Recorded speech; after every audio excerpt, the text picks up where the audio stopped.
여러분, 우리가 하고 있는 T소그룹 성경 공부 2과정 신앙의 토대 중에 성령님에 대해서 배울 때 장님 코끼리 만지기에 대한 예화가 있습니다. 4명의 시각 장애인이 코끼리를 배우기 위해 각자 조심스럽게 코끼리의 한 부분을 만져보고는 코끼리가 어떻게 생겼는지 결정을 내리는데 서로 다른 의견으로 큰 논쟁이 벌어집니다. 코끼리의 옆면을 만진 사람은 코끼리가 거대한 벽과 같다고 말합니다. 코끼리의 꼬리 부분을 만져본 사람은 코끼리가 밧줄과 같다고 말합니다. 다리를 만진 사람은 나무와 같다고 하고 코를 만진 사람은 큰 뱀과 같다고 확신합니다. 여러분, 왜 그런 결과가 생깁니까? 왜냐하면 그들은 코끼리의 오직 한 부분만을 만져보았기 때문입니다. 그 사람들은 코끼리의 다른 부분이 더 있다는 사실을 알지 못해서 그런 결론에 이르고 만 것입니다. 여러분, 우리가 하나님에 대해서도 이런 실수를 자주 저지르며 살아갑니다. 내가 체험한 하나님, 내가 아는 주님만이 전부라고 생각하고 다른 사람의 다른 생각을 좀처럼 받아들이려고 하지 않는 것입니다. 그러나 한 가지 분명한 것은 있습니다.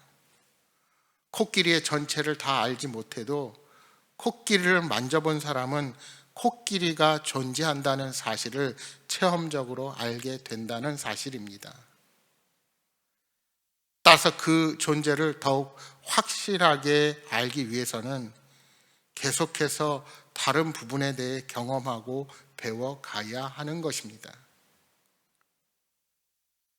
따라서 우리가 욥의 고난을 보며 생각할 수 있는 것은 이러한 고난의 시간을 통해 내가 알지 못했던 하나님의 다른 부분, 즉 하나님의 성품과 우리를 향한 더 큰 뜻을 발견할 수 있어야 한다는 것입니다.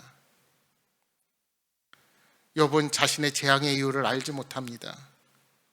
그래서 욥은 31장의 말씀에 하나님의 자녀로서 피해야 할 죄악에 대해 언급하며 자신을 점검합니다. 마치 법정에 서 있는 사람처럼 피고가 무죄를 주장하는 것 같은 어조로 자신은 하나님께서 금하신 것을 행한 적이 없고 만약 그런 적이 있다면 처벌을 받겠다고 선언하고 있는 것입니다. 오늘 본문에 보시면 욥은 자신의 정결함을 강조하기 위해 우선 자신이 처녀에게 눈길을 주지 않았다고 주장합니다.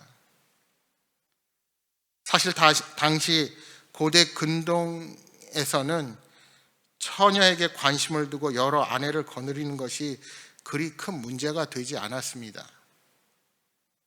하지만 욥은 하나님께서 내리시는 분깃을 기대하며 세상의 윤리 기준보다 더 높은 수준을 따라 살았고 하나님을 의식하며 행동했다고 주장합니다. 5절, 6절 말씀을 다시 보십시오. 만일 내가 허위와 함께 동행하고 내 발이 속임수에 빨랐다면 하나님께서 나를 공평한 저울에 달아보시고 그가 나의 온전함을 아시기를 바라노라. 그는 자신이 허위와 속임수를 일삼았다면 하나님의 공평한 저울로 자신의 죄를 달아보시라고 요구합니다. 여러분, 저울은 상거래에 필요한 도구입니다. 따라서 그는 거짓을 행하지 않고 부당한 상거래 또한 하지 않았음을 말하고 있는 것입니다. 고대 근동의 대상 무역에 관한 기록들을 보면 상인들이 조금씩 속이는 일에 대해서는 문제를 삼지 않았다고 기록합니다. 하지만 욥은 일반적으로 용인되는 수준의 부정함도 행하지 않았음을 주장하는 것입니다. 여러분, 사람들은 수단과 방법을 가리지 않고 자신의 욕심을 채우기 위해 다른 사람을 속여 재물을 갈취하려 합니다. 그러나 성도는 세상과는 더 다른 높은 기준을 가지고 이 땅을 살아가야 합니다.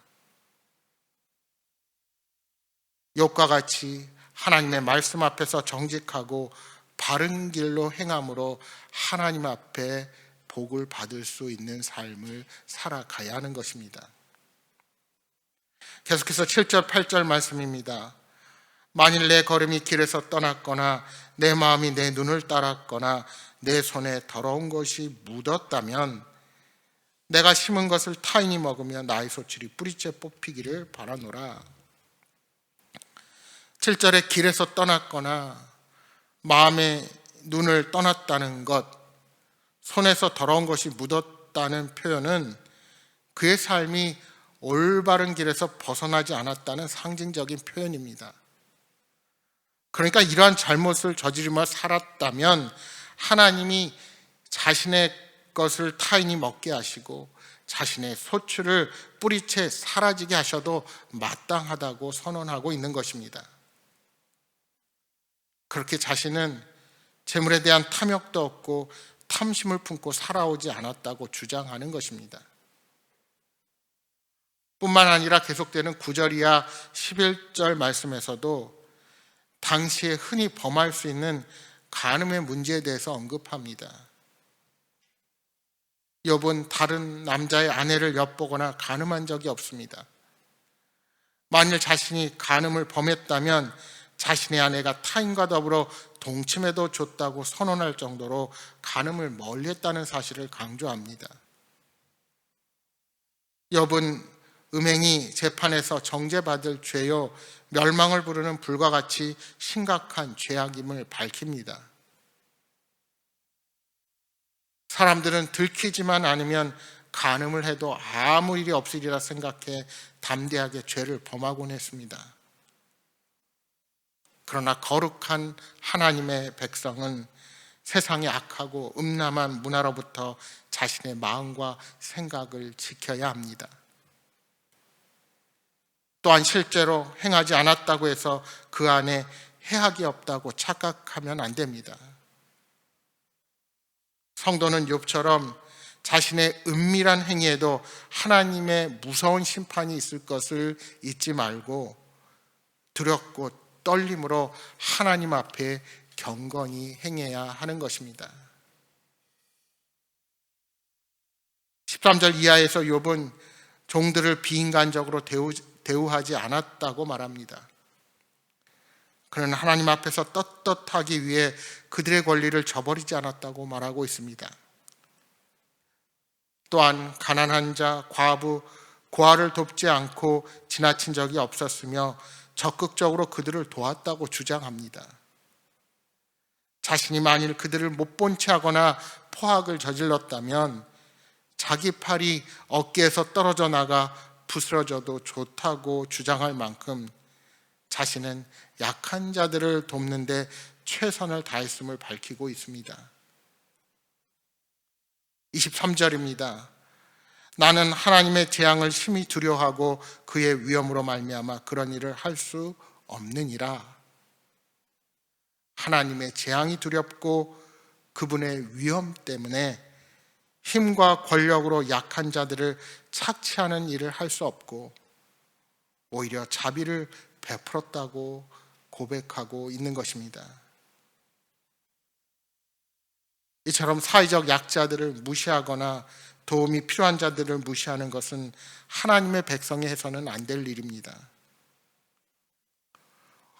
오늘날 그리스도인들이 기업체를 운영할 때에도 직원들을 비인간적으로 대하거나 충분히 도울 힘이 있음에도 불구하고 손해를 피하려 돕지 않는다면 하나님께서 재앙을 허락하셔서 비참한 처지에 떨어지게 된다 하더라도 할 말이 없게 되는 것입니다.